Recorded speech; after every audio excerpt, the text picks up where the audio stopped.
Welcome to Evolving Door, the podcast where I interview guests about the moments in their lives that have really moved them forwards, where they had a significant shift in their thinking, their awareness, and their understanding about life in all its various aspects.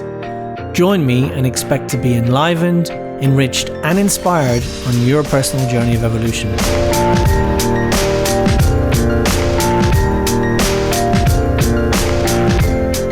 Welcome to episode 1 of the new podcast, Evolving Door.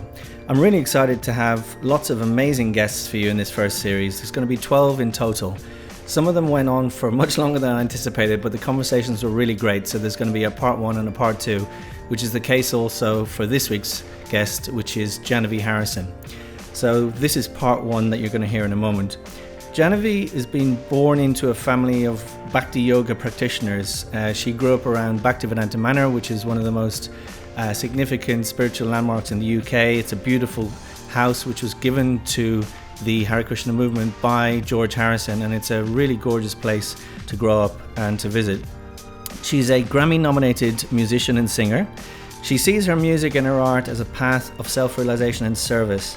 She is also a regular contributor to Thought for the Day on BBC Radio 4 and other broadcasting outlets where she shares her thoughts about topical issues of the day, but from a spiritual perspective. I chose Jahnavi as the first podcast guest that I wanted to introduce to you because her journey really sets the tone for what the Evolving Door metaphor stands for, both in terms of progressing forwards in your pursuits out in the world. So recently Jahnavi performed a track which was released worldwide with Willow Smith, obviously is Will Smith's daughter, and that was received wonderfully well, a beautiful, beautiful meditative track. She's also performed with many of the great musicians in her genre as well. But more importantly, she also has the inner journey and the inner Evolving Door journey going on, which I really appreciate. And our paths have crossed because I spent some time as a monk in my 20s, and Jahnavi grew up in the same tradition. Of all the 12 guests I'm going to share with you in this series, 4 of them will have some connection to my journey as a monk, and the rest are on their own Evolving Door journey in many different ways as well. I really enjoyed the conversation with Jahnavi. It was really inspiring, and she's just a real breath of fresh air. I think you'll really, really love her. We discussed the incredible power of sound vibration to transform space and consciousness, the pressure of finding your purpose, overcoming guilt and learning to accept good things that come into your life, and also navigating the balance of performance and purity when playing devotional music for audiences. So let's dive in and let's meet her. Hey Jahnavi, nice to see you. Nice to see you too, across the pond. Yeah, where are you, in Canada? I'm in Canada, in Toronto, yeah. Nice. You have Canadian roots, right? Is that right? Well, my mom's side of the family, or my mom is Canadian, so yeah, one half. I was very, used to find that very glamorous when I was a child. I had some roots in another place. Faraway land, yeah. Yeah. We're sort of, it feels like we're kind of coming out of, well, we are technically out of the lockdown now. Tell me about it for you, because I know you were really active on social media, and we tuned in to see, you were doing singing most nights and stuff. Tell me a bit about that whole last couple of months for you. Well, it's funny you say we're out of the lockdown. I didn't start this recording. Okay. It's funny you say that we're out of the lockdown because I am very much in even more of a lockdown right now because I'm actually quarantining in Toronto. So it almost feels like a regression to the very early days of back in March. Like round 2, kind of almost. Yeah, and actually it's even more extreme because I've been in lockdown with my family, but I'm on my own here. So I'm getting a little flavor of what it's been like for people who have been isolated on their own. And it's certainly a very different experience. You really can appreciate the mental strain that so many people must have been under who didn't have, lots of people around them. So for me, I feel like the lockdown was, if there's a spectrum of experiences, I had a very blessed and fortunate and happy one because I was with my family. We're fortunate to live near some beautiful, just fields to walk in. We have a big garden. My mum's a very avid gardener, so flowers and fruit and all the seasons just unfolding through the lockdown. And I mean, of course, it wasn't just idyllic. In the meantime, it's against this backdrop of just a devastating situation unfolding, and we lost several people in our community. We had, I'd say, hundreds of people we knew that got the virus, including our family. So we definitely were, feeling it in a very real way, and that was what led us to start these nightly kirtans, these chanting sessions. Very much at the beginning of the lockdown, I think I just realized, I'm going to need to do this for myself, and I know my family would like to do it. And then I thought, well, I've never done this before, like to live stream something like that, but I think that other people out there would probably appreciate to join. Maybe they would, and it turns out that they did. So they did. How many were you getting on a daily basis, roughly? I think the first night was a real shock because we got around 300 or 400, and it went up to about 600-700 a night. We did it for 5 weeks continuously. Then we had a bit of a break, and then we continued again, not every night, but 2-3 nights a week we were doing. So just for anyone listening who doesn't know what kirtan is, so because we'll come on to music has been a huge part of your life, and and kirtan as well, like devotional music. So just briefly explain to anyone who's listening who doesn't know what it is. What is kirtan? Kirtan is a music tradition. It's a musical tradition of prayer and devotion, chanting sacred mantras or sound formulas. It's coming from India, from the Eastern tradition. But arguably, kirtan is really present in all cultures and traditions, because kirtan means to praise God, to praise the divine. So, when you hear a gospel choir, or when you hear a beautiful, group of Sufi singers, that's kirtan. And some people would say that's too broad of a definition, but that's how I see it, certainly. So kirtan is a practice of call and response chanting of names of God or of prayers that describe the glory of God. And it's generally done in congregation. So with others, that's the sort of call and response element. So the leader will sing, and then the congregation or the group respond. And it's a very dynamic, very practical way to pray, I would say. Yeah. Well, it's a very joyous kind of, it's quite, I've had the fortune also to be in kirtans many times, and it's very celebratory, isn't it? And very sort of uplifting. How was that experience then? Because when you're doing the live stream, obviously you don't hear the people singing back to you. Yeah. So how was that experience for you? It's kind of mystical, actually. I had no idea what that would be like. And at the beginning, I felt like I had to really project something out, like, I have to, try and talk to people and be like, oh yes, so-and-so, I see you there. I know you're singing. And, that felt a little bit artificial, actually, because part of the practice of prayer is that the leader themselves has to be immersed in their own meditation. And so it seemed a bit artificial to be so conscious of the camera. So I eased into it, and I found after a while that it was sort of amazing that we would be, it was my mom, my brother, and I for all those weeks. But all these people would tune in, and we would see that night after night, many of the same people would tune in, and they were coming every day. So you would start to have this sense that even though it's just a name, it's the same name. So it feels like a sense of community. Oh yes, so-and-so from Toronto, you're there again. And, such and such from Dubai, like you're staying up really late to tune in every day. So It was really sweet. And I think I've done enough kirtan in very large gatherings to know what it sounds like, what it feels like to have lots. I know what it sounds like when 1,000 people sing back. So I just sort of imagined that I could actually hear all those voices. And I don't think it's not imagination, because they were there. It's just that I couldn't hear them. So I would actually feel, I remember sometimes I would just get goosebumps, or I'd feel moved to tears, because I could just feel that people were present there. And of course, they would also write in feedback or say something in appreciation. And people were so, it was so amazing. Some of the stories, like we had some doctors and medical staff saying, I'm listening to this as I go on my shift, and it's really helping me. And people, people with young children, people who were completely isolated alone, and they felt like this was a very precious connection to others.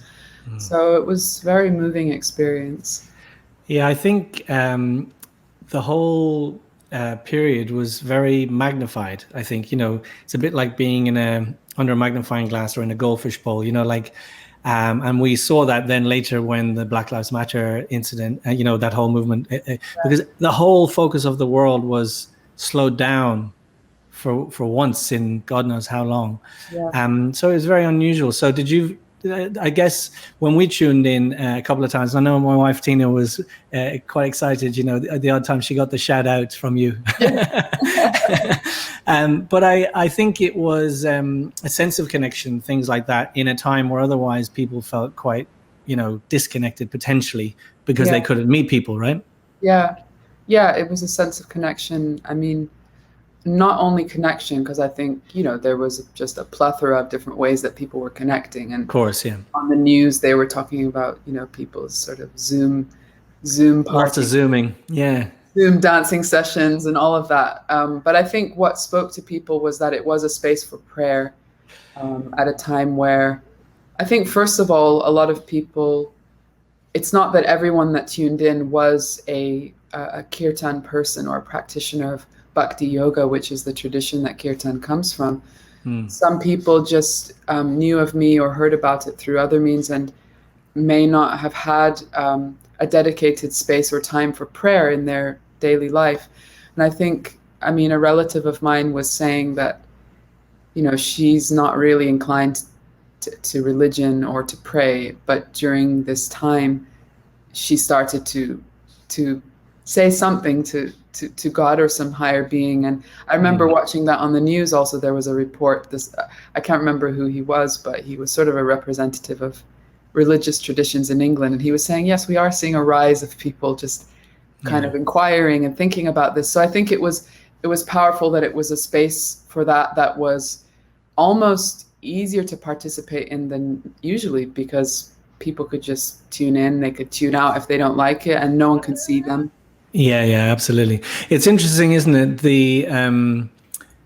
I think what the lockdown did, as you say, was give us that realization again that we are part of something bigger, even if that's just nature. Like, so for whatever the layers of people's realization, that, they started to hear stories about how, because there's not so much consumption and factories and whatever, that the sky is clearer, you could see the stars more, the nature seemed to be really blooming, like you say. So just an awareness of connection to something bigger than us, I guess. Right. Absolutely. It's interesting you mentioned that, because even sometimes when I'm a person trying to practice spiritual life, but even sometimes when I hear the word God, just even the sound of it, it's kind of a bit grating. It's a bit like, I avoid saying it myself, because even I don't really, I'm fully aware of the weight that it holds and the triggering effect it has on many people. So I sort of avoid saying it, but then sometimes I think there's room also to reframe certain words. But I think the reframing often comes through having a different experience with that word, rather than someone just telling you, no, it doesn't mean that, it means this. For definite, yeah. Because I think a lot of the negative connotations are because of a bad experience. So as you say, if you can have a better, nice, pleasant experience, then people might be not so averse, if you like. Right. And I think it's a great point you make, that really the word God, it conjures up so many different impressions. And even me, when I say God, I think of a cathedral. It's it doesn't have to be that, but it's just the image that comes to my mind. And I think it's true that really we're referring to a supreme higher power, and at the very least, in this experience, this time, we can acknowledge that we are not as powerful as some greater force that is acting, as you say, even if it's just, we just call it nature. I think this experience has been challenging for people of all faiths and none, because we're having to acknowledge our own vulnerability and really face up to the fact that there's a time that we have to try and explore the concept of surrender. What does it mean to actually face a situation, a global, I mean, we've never experienced anything like this in our lifetime, my generation. It's, either you sort of lose your mind or you find a way of actually grounding it in something that's actually giving something to hold on to. Yeah, for sure. It's interesting because I think we've had such a fairly extended period of stability.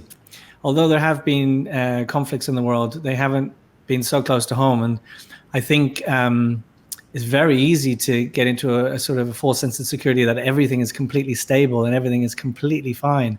But this has shown us that even, fortunately it hasn't happened yet, but like, for example, if the food supply chains were interrupted or, the big fully connected ecosystem that's been kind of just working perfectly for such a long time, if it even, like if we suddenly had no electricity or we had no Wi-Fi or we had no food, I mean, it would very quickly bring us back to a very different reality, right? Absolutely.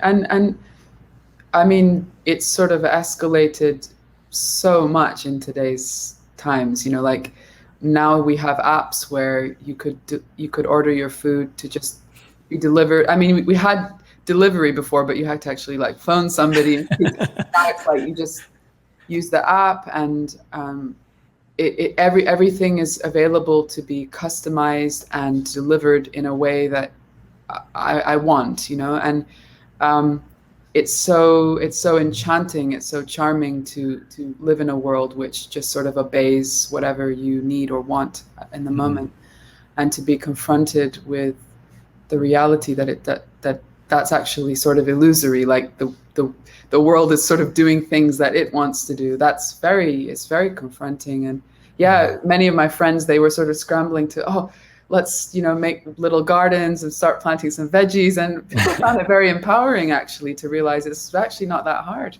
No, we have been having a go. Our potatoes are doing amazing. Our carrots not so good, but we're trying. Yeah, it's. I have to say, I've found that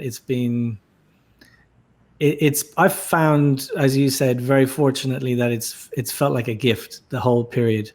Although there was a few weeks not long into it where it was really, really, really difficult at home. We were kind of all clashing and everything. But once we kind of got through that, I've literally thought of it as a gift. It's so extraordinary how it's come along.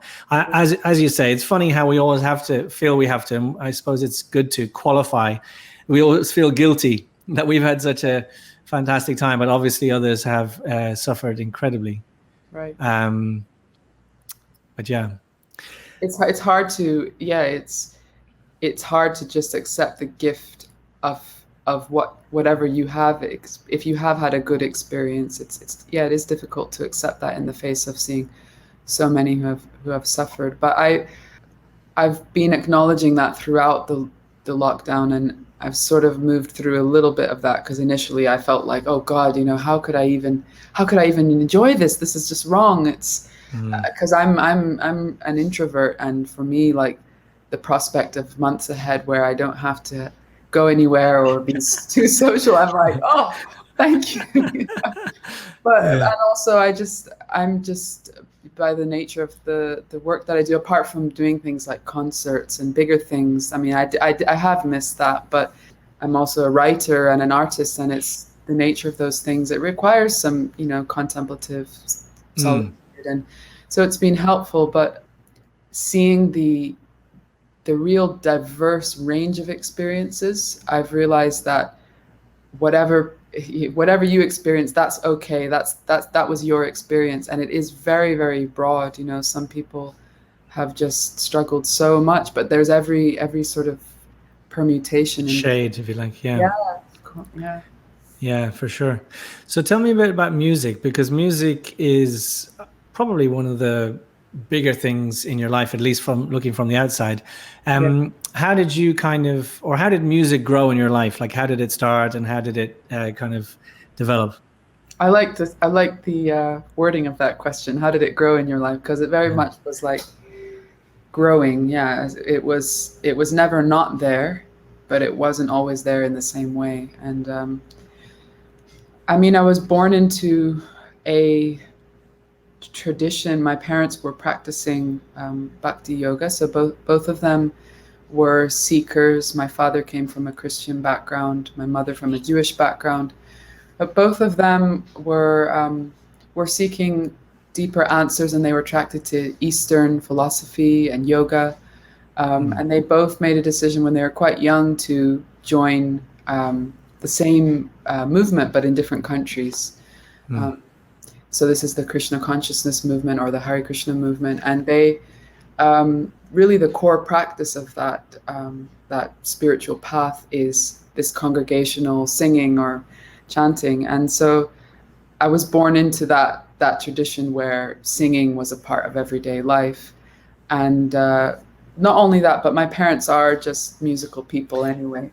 Yeah. My dad is known as a singer, and my mom, she's not known as a singer, but she's very much a singer too. She loves to sing, and both of them were, they were in choirs when they were growing up, and both had a lot of, musical people in their families. So we just had a sort of collective family appreciation for music as well. And aside from the spiritual music of our world that we were in, because my parents were working at the temple, the spiritual community where we grew up, and we were going to school there. So we were there every day. There was, worship services and gatherings to pray throughout the day. So we definitely were singing a lot. But outside of that, I think they always valued exposing us to just a wide range of influences. And so we listened to, classical music and klezmer music and Irish music, lots of Irish music,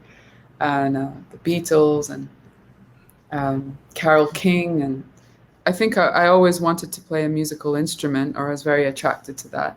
How did you decide which one you were going to go for? It was a process of elimination based on availability. So I said number one was piano, Okay. and the teachers were overbooked. Number two was silver flute, and the teachers were also overbooked. And the music school said, "What have you thought about violin?" And so I was like, "Okay, I'll try that." And the first day that I remember my first lesson, when I brought the violin home, I opened the case and I just felt this.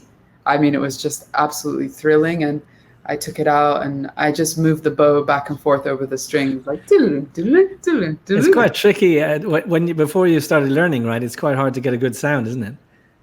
Would you It's say? very hard. Yeah. I mean, the bowing itself, you can kind of just go back and forth. But yeah, once you start playing, I mean, it's so long ago now, but it does take a long time to make it sound good. My dad used to say, shut the door.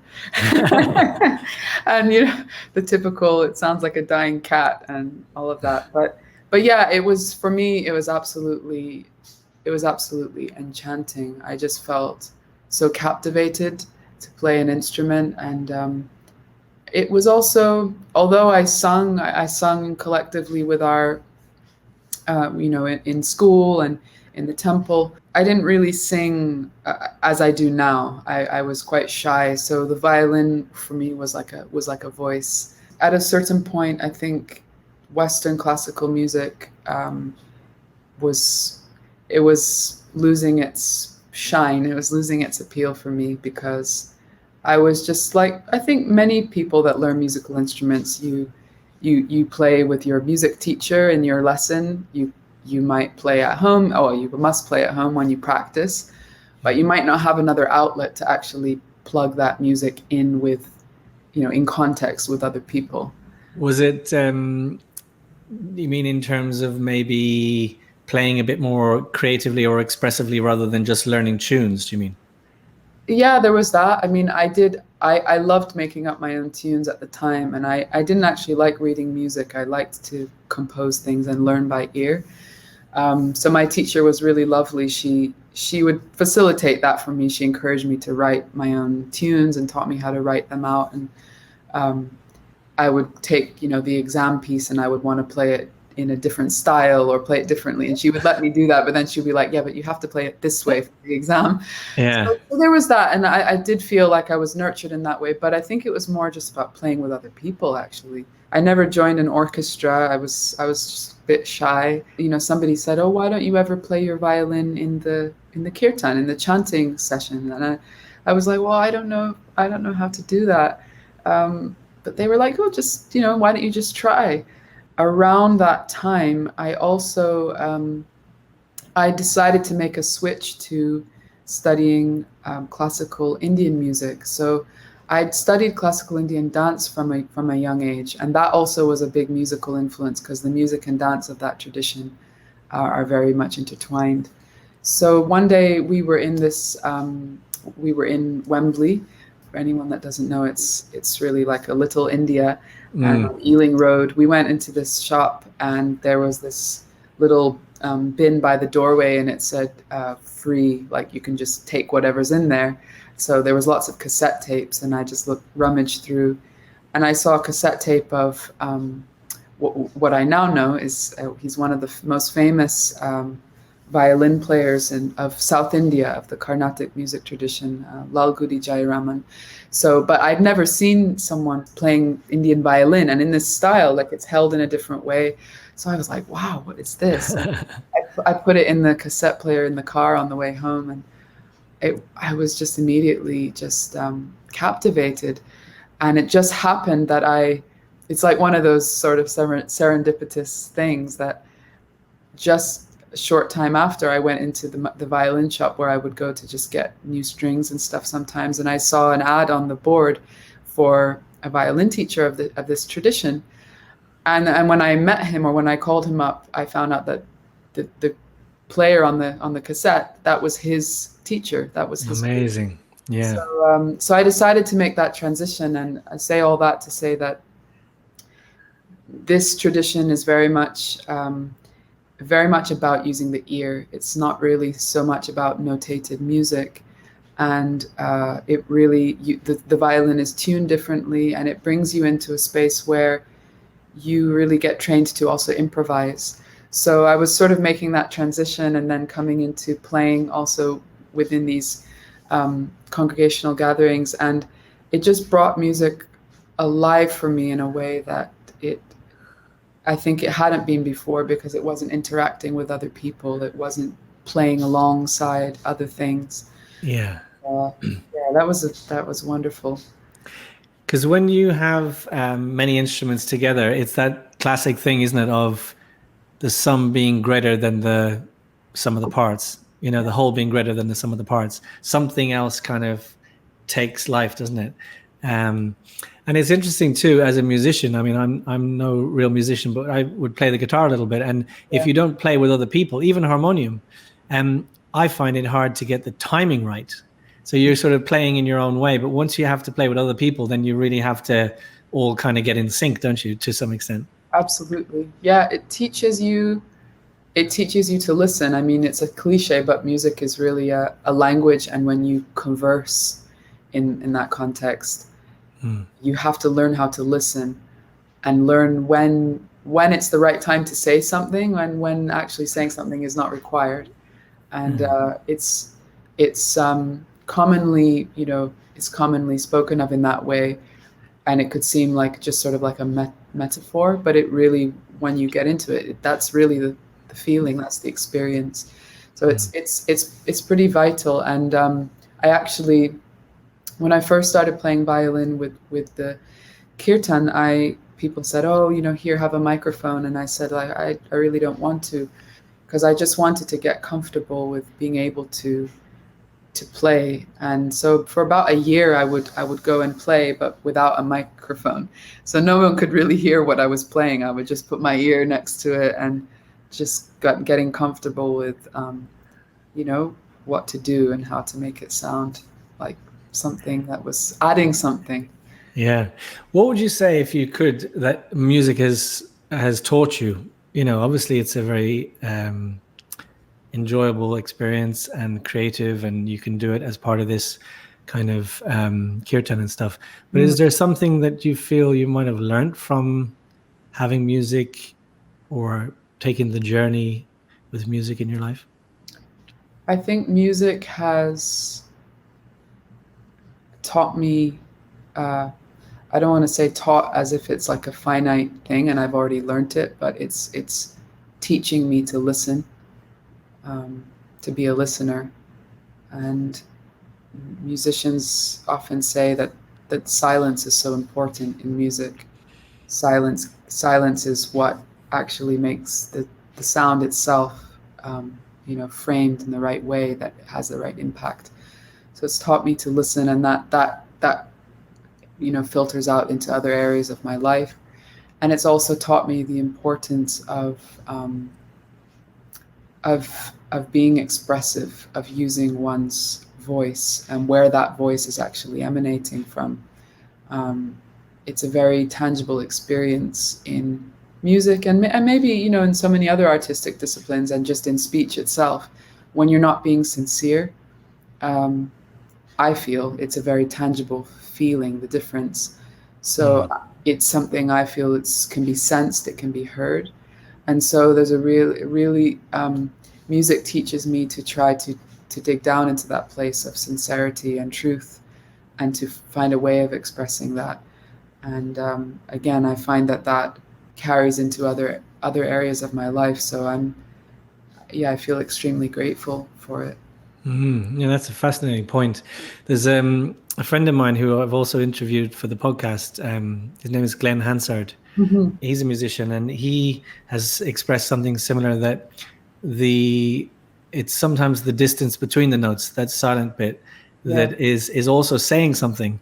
Absolutely. Even though there isn't any notes. Absolutely. But also, I loved your point there about sensing through sound when someone's expressing themselves, whether it feels sincere. So you could almost say that that's maybe not quite as well for some of us who might be quite sensitive.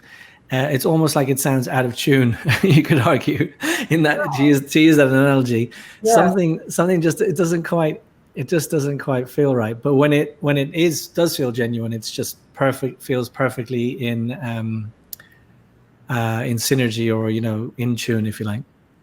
I agree. Sometimes it's funny how we have our material senses, like physical senses, but then there's sort of subtler senses, and I find it quite amazing how they work and how they can. I mean, for instance, in the tradition of yoga, it's a sort of a refined art, how those subtle senses of power to intuit things can be refined. Like I would often be in very, very noisy situations and trying to tune my violin, and I wouldn't necessarily be able to hear it even, but I would almost tell someone, oh, it smells off, It's like you could just feel it's not on, and I'd be going like that, and I'd just sort of feel when it felt right. And that sounds ridiculous, but it's sort of something that develops. And I agree that when something is not sincere, yes, it might feel out of tune, or you may just feel disconnected, or there's a something that the more you experience it, you can start to kind of categorize, like, oh, it's a certain response that will come from within, like there's a response that comes, and people often talk about it with musicians who they might not be exceptionally talented, for instance, singers, but when they're singing something that has truth, that has depth of meaning for them, and they're communicating that from the heart, you could just be like, oh, it just goes straight to your heart, and it's just utterly, very powerful, very powerful. It's just when you were saying that, I don't know if you know Neil Young much, but a little bit. Yeah, so I was fortunate enough I saw him in concert at the Shoreline Amphitheater in San Francisco, probably might have been 2000. And he's a good example. I mean, he's not a great singer technically by any means, and Mm. even probably by the guitar, but my God, does he kind of channel an incredible, I think music, whatever, whether it's devotional or whether it's just a passionate or whatever it is an incredibly deep thing and powerful thing, sound vibration, isn't it? It is. It can really, it's like putting a hand right in through your chest and grabbing you inside. It can really, really emote. Absolutely. It's again referring to the yoga tradition, because I find it just so fascinating how these things are explained, of the five elements: earth, water, fire, air, ether, in that order of sort of gross to subtle.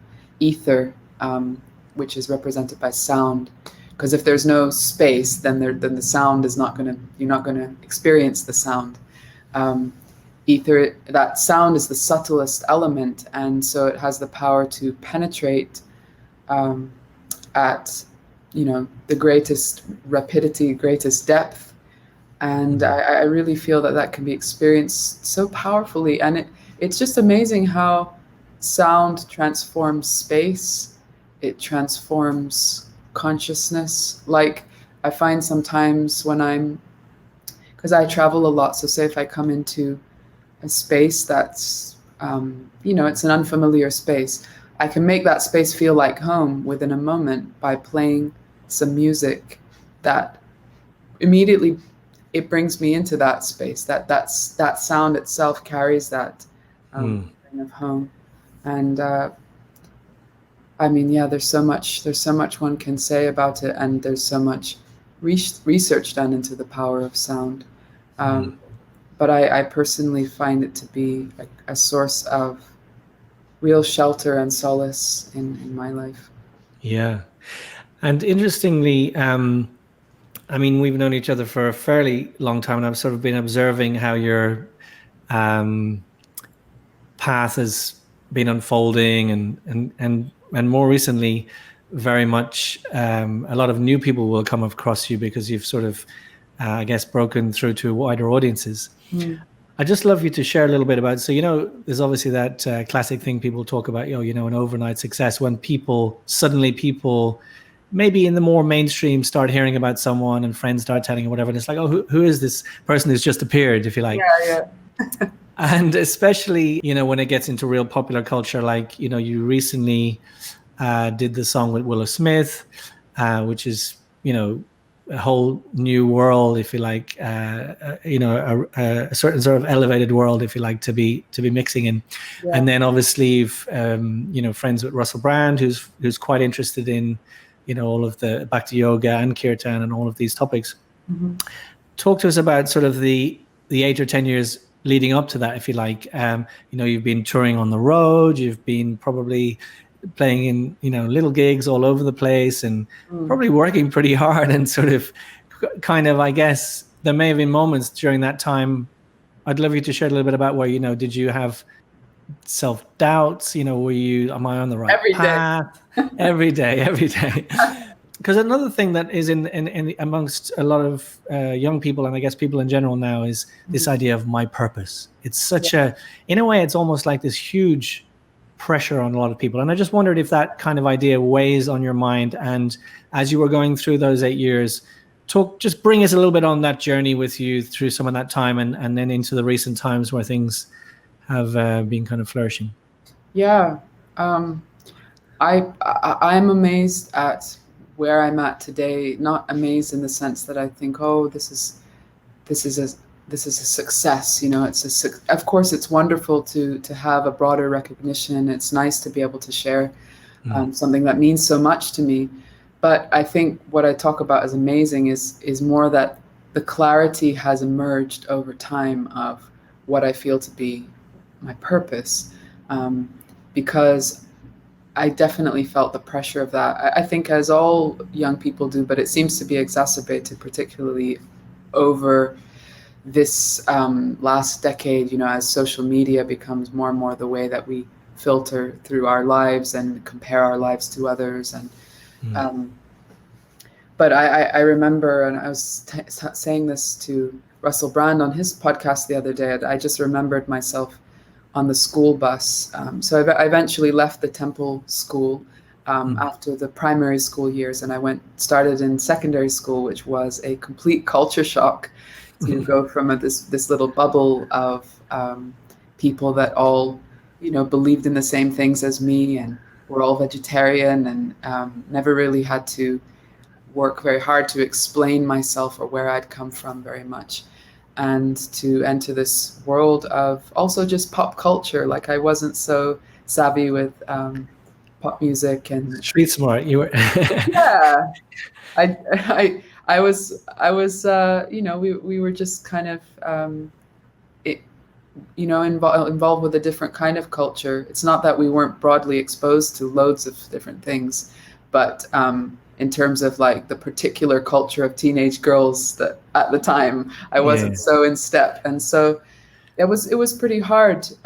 It was pretty hard for those years. But I just remember being on the school bus. I started out in I managed to get a scholarship to a private school. So that in itself was another culture shock, because these were people who were quite affluent. And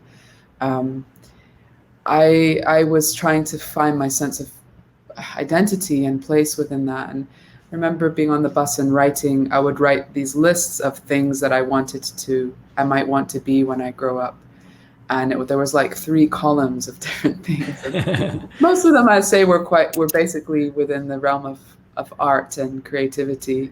But it was everything from being a florist to being a special effects makeup artist, animator. And many of those things, my parents were so kind. They wanted to facilitate me to at least know what those things were like. So I remember my dad we found out that there was a special effects studio not too far from where we live, because where we live, there are different kind of filmmaking activities that go on nearby. And so he took me to this special effects studio where they do prosthetics and props and things, and we went to speak to the people and see how that was, and my mom took me to another, like, a film school to talk to them, and it was just I was looking for it, and I thought that it should be clear right then, and it was a lot of anxiety that it wasn't clear. And I remember I actually took a year out after my A-levels. I took a year out just because I felt so, I know that's very common for people, a gap year, but I felt so panicked about not knowing what I should do next. And so I did a little photography diploma, which was yet another thing that I was interested in. And I remember I was really wanting to do some combination of art and music and writing, which were 3 things that were very important to me, but I couldn't find a degree that combined them. And what I had in my mind was that if you don't study something at university, that basically means you're not qualified in that thing, so you probably will never do it again. It's not proper. It's not proper. It's not professional. And so I had that belief there, and so it felt very much like sort of like this ultimatum. Okay, now you're going to decide on your degree, and that's going to determine the rest of your life. And people were saying to me at the time, art, you don't need to study art because you can just do art. You don't have to study it. They don't teach you anything anyway. And as far as music, because I'd made this decision to switch disciplines to South Indian music, I hadn't gone to the highest level of examinations that would qualify you to do a music degree. So music was off the table as well. And so I decided to pursue basically studying language and communication, linguistics, and creative writing.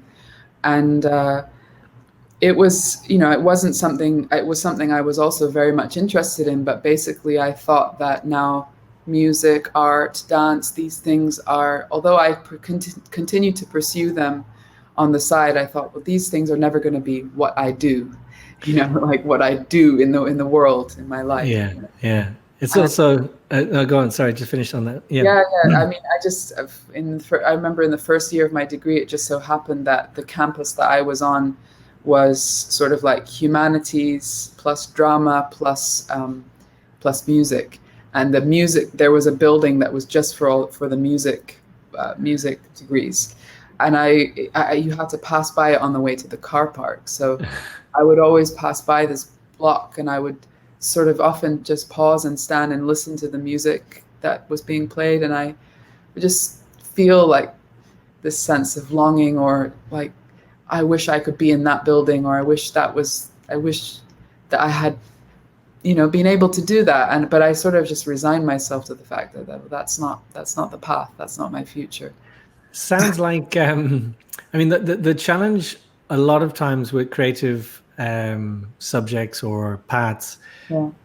whether it's coming from parents or whether it's coming from us acknowledging the reality that they're perfectly wonderful activities to spend one's time doing, and you can really put great things out in the world, but they're often considered harder to actually earn a living from.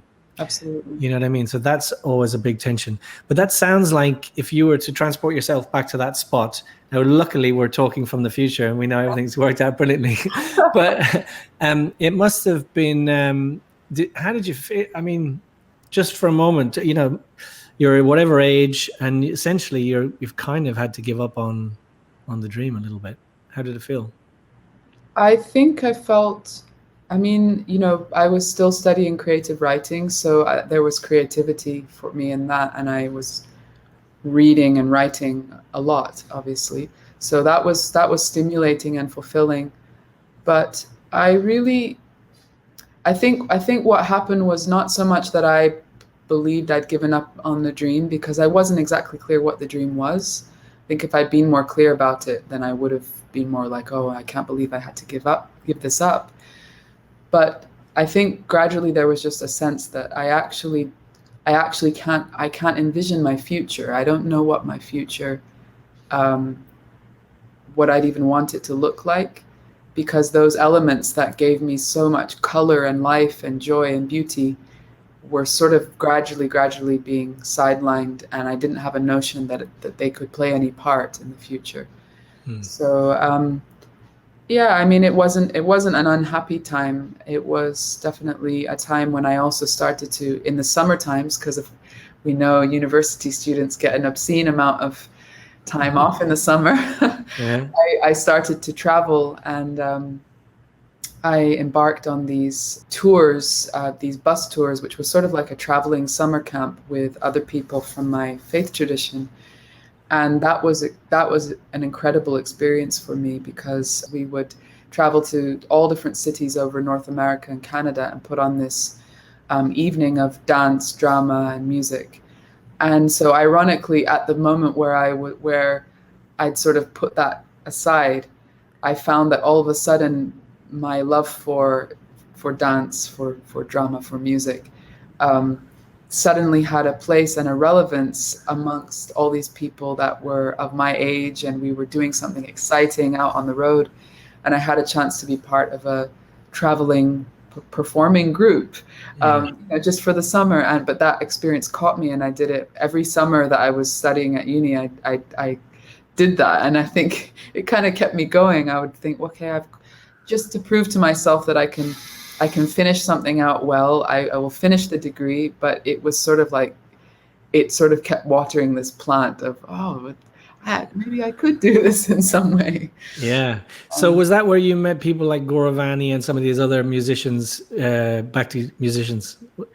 Yes. Yeah, I met Goravani in the last year that I did that tour, and it was also kind of a fluke thing. Again, it's one of those turning, those moments in life. We were at a festival in Washington, D.C., where he's from, and our performance troupe of young people had performed, and his group with musicians, they were going on after us. And a violinist that he played with all the time, she was supposed to be on with him, and she was stuck in traffic. And I had been on the stage playing for more than an hour, so he'd been listening to me playing, and he said, "Oh, why don't you just stay on stage with us and play?" I said, "Okay." So I stayed and I played, and he liked my playing. And then I saw them somewhere else later that summer. We again crossed paths, and actually 2 more times that summer we crossed paths. And so the following year, I was just about to graduate. I was getting close to my final exams and everything. And I got a phone call from him, and he said, I want to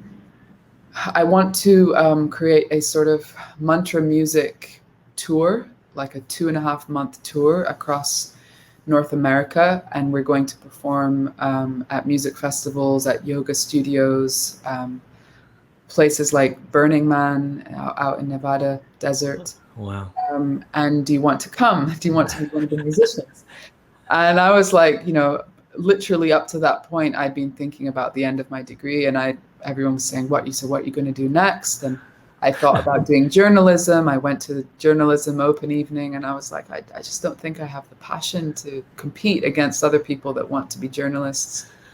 And I said to my parents, I think I'm just going to be like a temp in an office until I figure out what I want to do.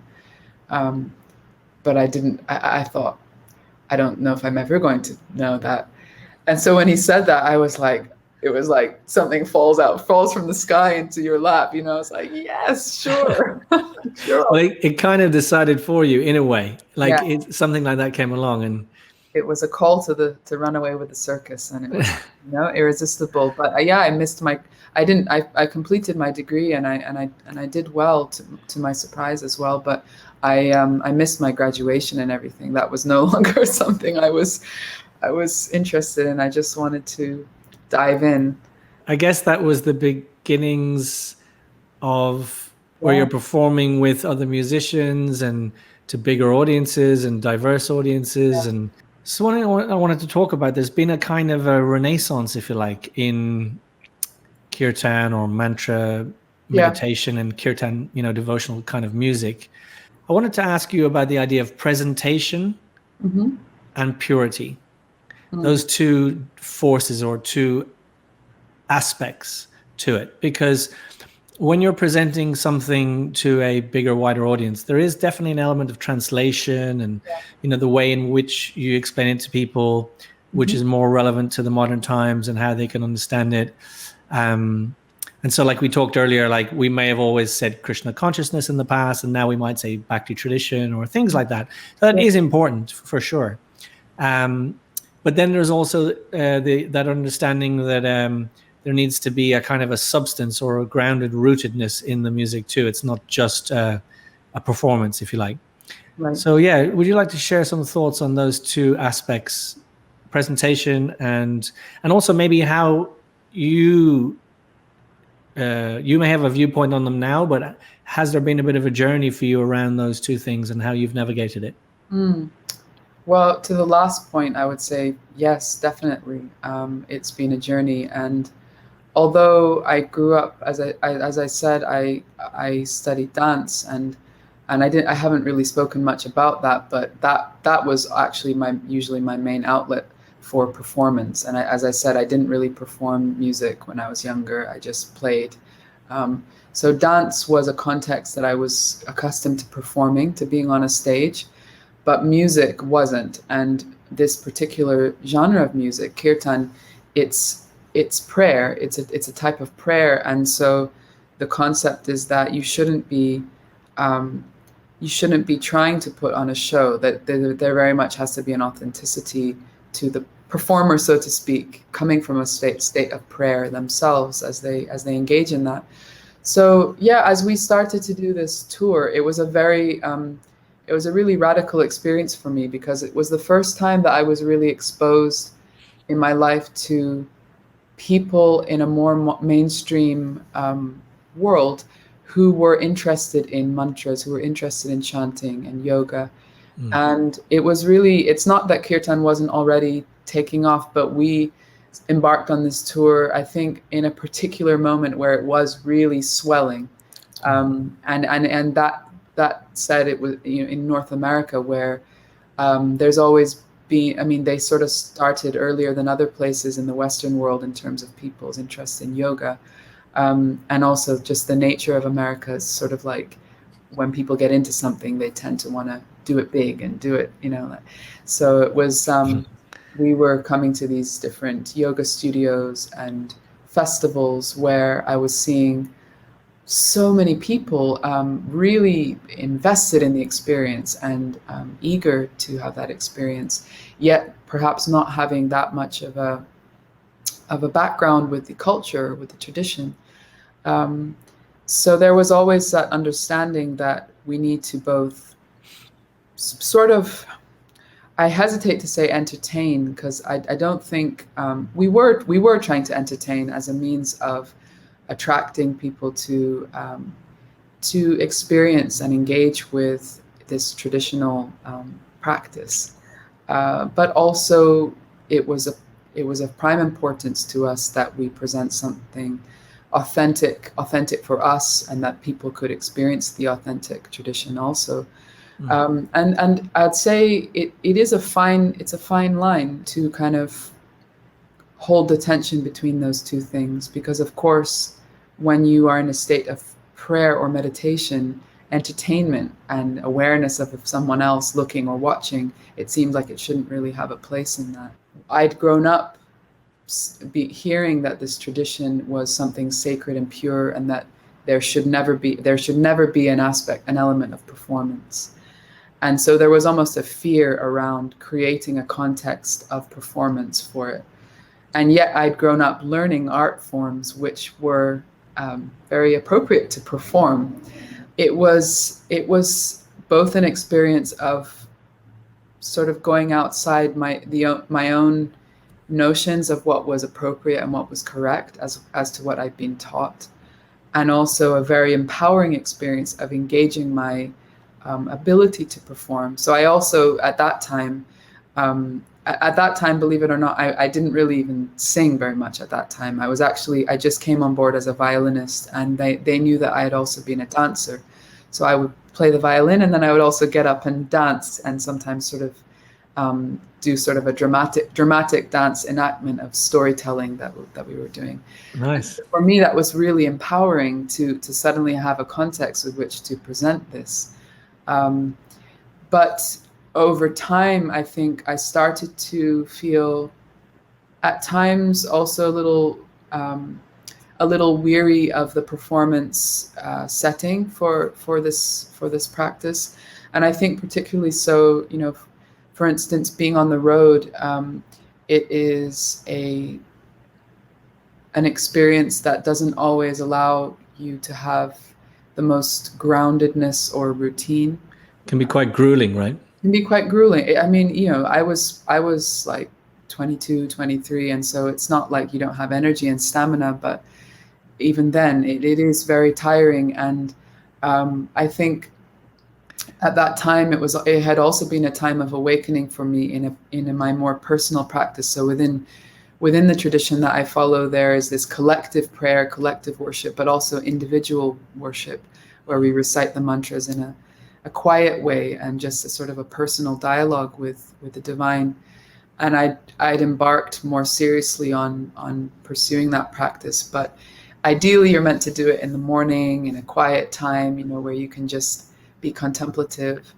And it was extremely hard to do on a bus with 10 other people. Your knee is in someone else's armpit, you've got instruments on your lap, and you're driving to the next destination. And so I found that that vital balance, which I believe is very important with presenting this kind of thing, that behind the closed door there's an authenticity, that you're pursuing your own connection and relationship with divinity.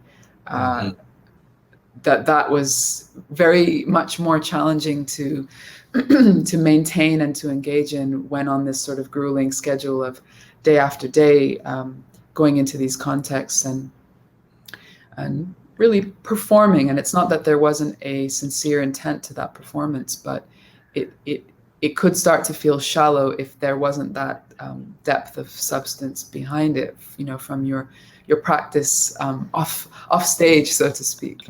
I left home and I told my parents, okay, I'm going for 2.5 months for this tour. And it ended up being more like 8 months. And we went all over North America and Canada. We did a tour in Australia. We did a tour in India. And it was really like my life just completely changed. And it was very exciting. But then I remember it was a growing realization for a while, but there's a particular moment I remember where I was taking part in a kirtan, and it was in a yoga studio in New York. And I was playing my violin, but I started to get this feeling, and I had started to name it as something, because it was coming up again and again. And I called it the glass box. I felt like I was on the other side of a glass box, a glass wall, and I just felt sort of empty in that experience, like I wasn't quite connecting with the experience others were having. And I sort of excused myself and went out to the bathroom, and I felt like why do I feel so empty? And upon reflection now, I think that what it was just there was just a bit of an imbalance. It was an imbalance of not having invested enough in my own practice, not only in solitary sense, because I was doing those things, but I think just traveling all the time, I needed a little bit more of a sense of grounding, of community, of friends. And I really feel that both of those things are so important. I think it's sort of like the heart and the lungs. You can't say that one of them is more important than the other. As much as you are putting out and sharing things with people, especially if you're sharing something that is that's based on trying, you're sharing something that is based on values and practices that you are trying to embody, and so you really have to do those things. Otherwise, of course, it will feel a little empty. So you're sort of trying to share a state of being, aren't you, in many respects? And if you're not feeling it, I mean, it's interesting how you described that, because when I spent about 7 years in my 20s traveling as a I guess a monk, what we would call a monk. Yeah. And obviously in those youthful years, it was amazing. We had so many great experiences, but towards the end, I had a very similar feeling where I just felt like I was, I didn't even have a place, like a bookshelf or anything. Like it was just a sense of, there's apparently a Red Indian saying that when you travel on a plane and you arrive in the airport, you're supposed to sit there for a few days for your soul to catch up with you. That's what they say. But the idea being that, you're always on the move or whatever, and, you're sort of, you're whether it's your subtle body, your gross body, or your whatever is kind of shaken up. It's kind of, it's unsettled in some way. Yeah. And I guess different people are different, but so you came to that realization. So what did you do next then?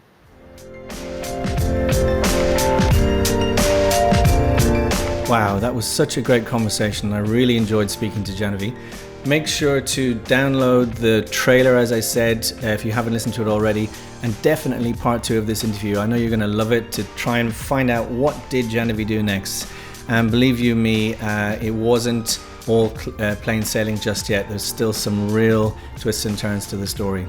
Make sure to subscribe to the podcast, as I have many other great guests that I'm sure you'll want to be notified of when they're released. If you can rate and review, that's amazing for us. It helps us to reach a wider audience. And most importantly, share with a friend, share with someone that you think will really appreciate it. So I look forward to seeing you in part 2 of Jahnavi's interview. In the meantime, have a great week.